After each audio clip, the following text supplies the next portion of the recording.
N'oubliez pas de vous abonner pour suivre les vidéos et ne rien rater. Les Templiers, ordre religieux et militaire fondé au XIIe siècle, ont marqué l'histoire de nombreuses régions de France, y compris le sud-est.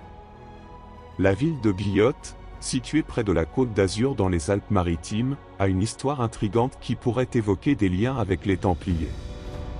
Explorons ensemble leur histoire et leur influence potentielle sur cette localité. Le rôle des Templiers en Provence. L'ordre des Templiers, créé en 1119 pour protéger les pèlerins en Terre Sainte, s'est rapidement développé en Europe et dans les territoires méditerranéens.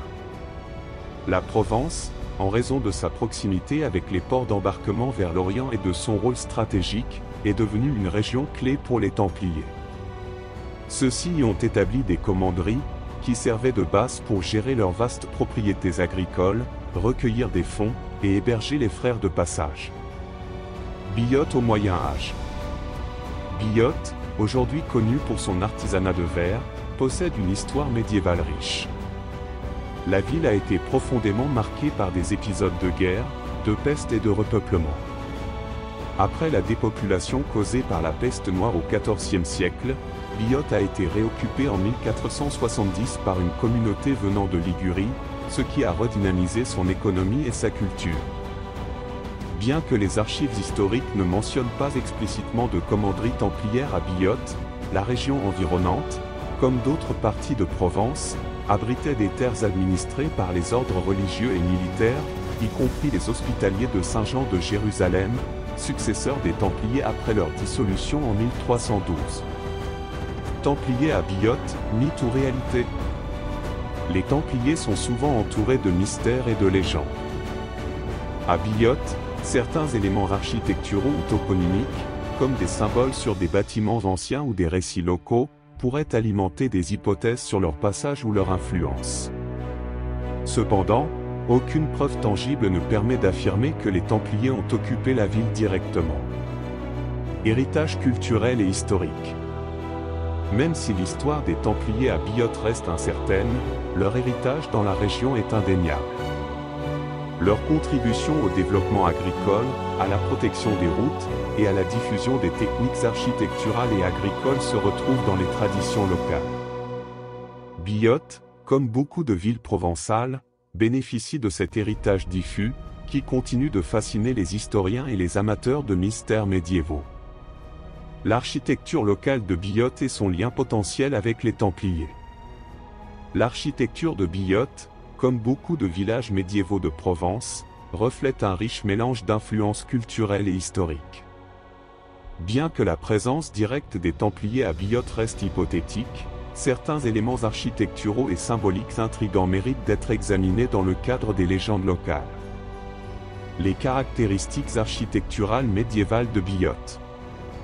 Les ruelles étroites et sinueuses, typiques des villages fortifiés provençaux, ces ruelles permettent une défense naturelle et rappellent les villages où les ordres militaires et religieux établissaient des points de contrôle. Éléments défensifs, certaines parties des remparts et des bastions de Billotte pourraient dater d'une période où les villages étaient sous la menace de raids, une préoccupation majeure au Moyen Âge. Église et chapelle. L'église Sainte-Marie-Madeleine à Billotte, datant du XIIe siècle, possède un style roman tardif qui coïncide avec la période d'activité des Templiers. Certains détails sculptés sur les portails ou les chapiteaux de colonnes rappellent des motifs croisés ou chevaleresques. Des croix gravées, fréquentes dans les églises provençales, alimentent parfois les spéculations sur une influence templière. Symboles architecturaux et hypothèses templières. Dans les villages où l'histoire des Templiers est évoquée, on trouve souvent des éléments qui leur sont attribués, parfois à tort, mais qui nourrissent les légendes. Pierres gravées et croix pâtées. À Billotte, certaines maisons anciennes présentent des motifs sculptés dans la pierre. Bien que ces symboles puissent être d'origine religieuse générale, ils sont souvent liés aux Templiers par le folklore local. Fontaines et puits anciens.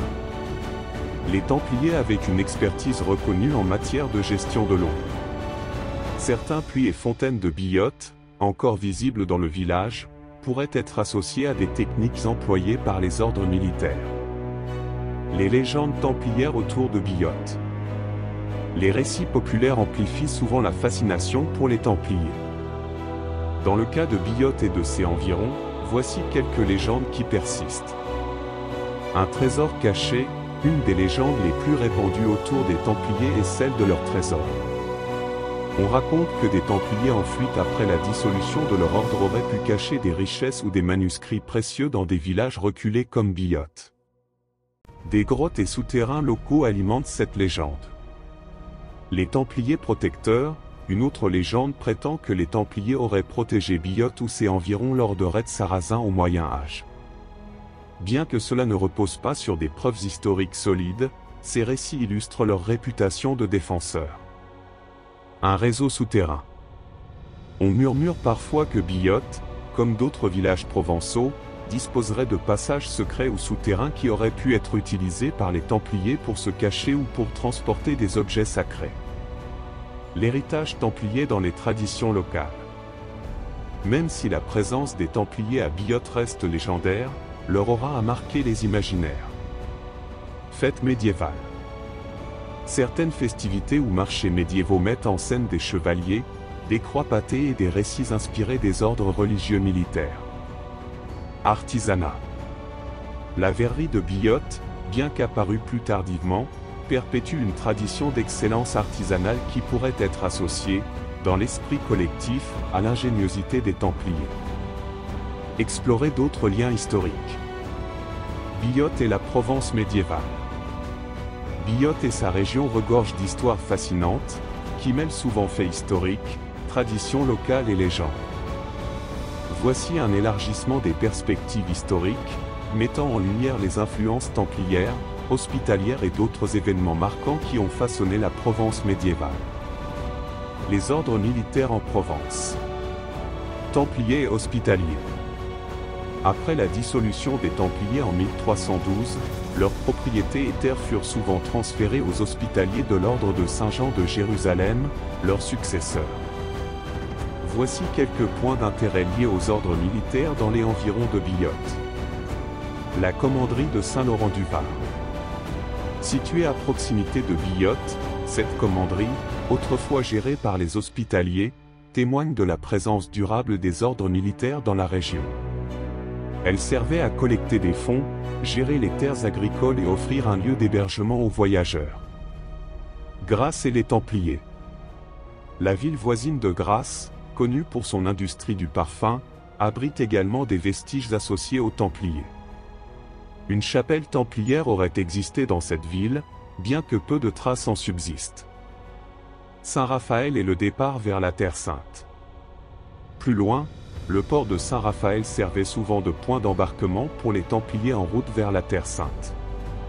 Ce rôle stratégique a renforcé l'importance de la Provence dans l'économie et la logistique des croisades. Biot et les grandes crises du Moyen Âge. La ville de Biot a été marquée par plusieurs événements tragiques, qui ont façonné son histoire et sa reconstruction. La peste noire. Comme dans de nombreuses villes européennes, Biot a été frappée par la peste au XIVe siècle, entraînant une dépopulation massive. Ce désastre a marqué un tournant dans l'histoire du village, qui a été repeuplé par des familles venues de Ligurie en 1470. Les raids sarrasins. La Provence, en raison de sa position côtière, était vulnérable aux incursions sarrasines entre le VIIe et le Xe siècle. Ces raids ont poussé les habitants à construire des villages perchés, comme Biot, avec des fortifications et des systèmes défensifs, caractéristiques encore visibles aujourd'hui. L'influence des croisades sur la région. La Provence a joué un rôle clé dans l'organisation des croisades, et des villages comme Biot ont probablement été impliqués indirectement. Ports et routes commerciales. La proximité de Biot avec des ports comme Antibes ou Cannes faisait de ces villes des étapes importantes pour les pèlerins et les croisés. Biot aurait pu bénéficier de cette activité grâce à son agriculture et son artisanat. Reliques et ferveur religieuse. Les croisades ont introduit des reliques et des symboles religieux qui enrichissaient la vie spirituelle locale. Certains éléments présents dans les églises de la région, comme des fragments de croix ou des statues, sont parfois associés à cette époque. Les légendes des trésors templiers.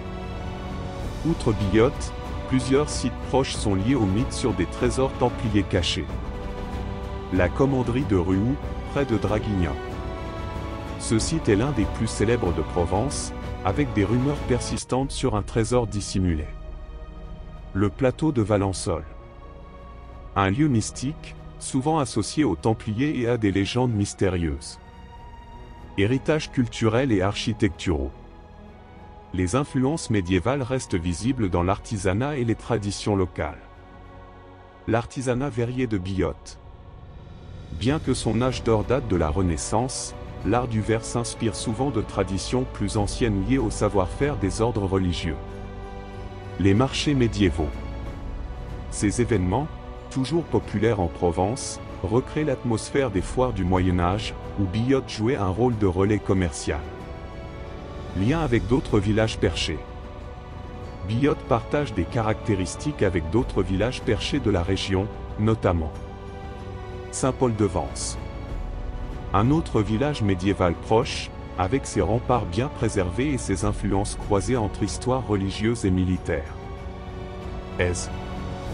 Niché sur un promontoire, ce village, comme Billotte, témoigne de la nécessité de fortifier les hauteurs pour se protéger des invasions. Billotte, comme d'autres villages de la région, incarne la complexité et la richesse de l'histoire provençale, mêlant influences religieuses, militaires et culturelles. Les récits autour des Templiers, bien que souvent plus légendaires qu'historiques, s'inscrivent dans un cadre où faits réels et mythes se rejoignent pour captiver l'imagination. Saint-Paul-de-Vence et les commanderies hospitalières de Provence. Entre histoire et légende. La région de Provence est un véritable creuset d'histoire médiévale, où se croisent les traces des ordres religieux et militaires, les récits des croisades, et une multitude de légendes fascinantes. Voici un focus détaillé sur Saint-Paul-de-Vence, les commanderies hospitalières proches et les récits mystérieux qui parsèment cette région. Saint-Paul-de-Vence, une forteresse médiévale au cœur de l'histoire. Saint-Paul-de-Vence, l'un des plus célèbres villages perchés de Provence, est riche d'un passé médiéval qui évoque des liens avec les croisades et les ordres militaires. Un village stratégique et défensif. Origine médiévale.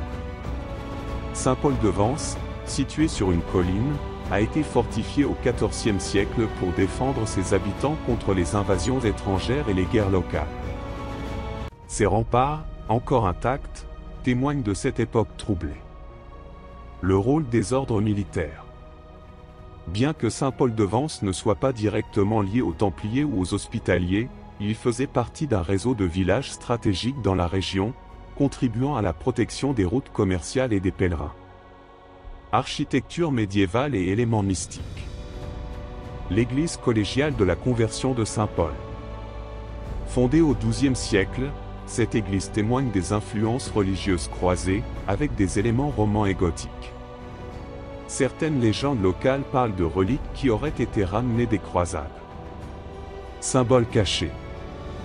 Des croix gravées et des motifs religieux présents dans les bâtiments anciens sont souvent attribués aux ordres militaires, bien qu'ils puissent simplement refléter une tradition chrétienne régionale. Les commanderies hospitalières près de Saint-Paul-de-Vence.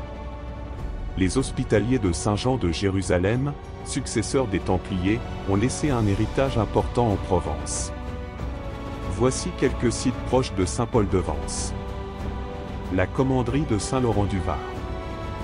Située à une vingtaine de kilomètres de Saint-Paul, cette commanderie gérée par les hospitaliers jouait un rôle clé dans la collecte des ressources pour soutenir leurs actions en Terre Sainte.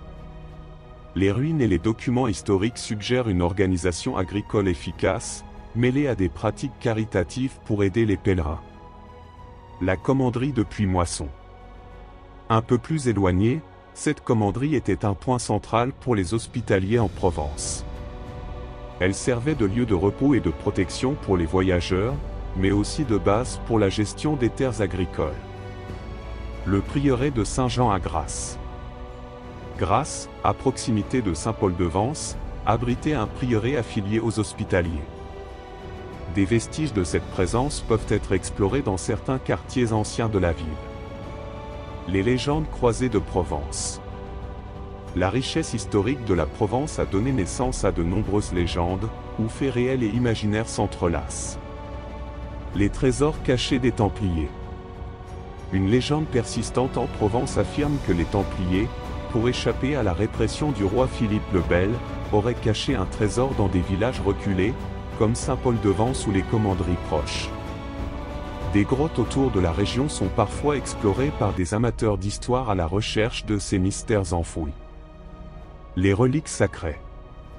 Certains récits affirment que les Hospitaliers auraient conservé des reliques ramenées de Terre Sainte, dissimulées dans des églises ou des commanderies de Provence.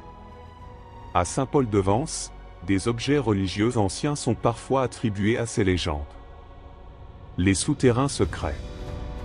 À l'instar de Billotte, Saint-Paul-de-Vence est entouré de rumeurs sur des souterrains cachés reliant le village à des points stratégiques, utilisés par les ordres militaires pour se déplacer discrètement ou cacher des objets précieux. Un héritage vivant. Fêtes et traditions locales. Les marchés médiévaux. Saint-Paul-de-Vence organise régulièrement des événements qui recréent l'atmosphère du Moyen-Âge, avec des chevaliers, des artisans, et des récits inspirés des légendes locales. Célébrations religieuses. Les processions et fêtes religieuses rappellent l'importance historique de la spiritualité et des ordres religieux dans la région. Un mélange fascinant d'histoire et de mythes. Saint-Paul-de-Vence, bien qu'il ne soit pas directement un site templier ou hospitalier majeur, fait partie d'un réseau de villages provençaux qui portent l'empreinte de cette époque. Les légendes croisées, les reliques potentielles, et les liens avec les commanderies hospitalières enrichissent son histoire. N'oubliez pas de vous abonner pour suivre les vidéos et ne rien rater.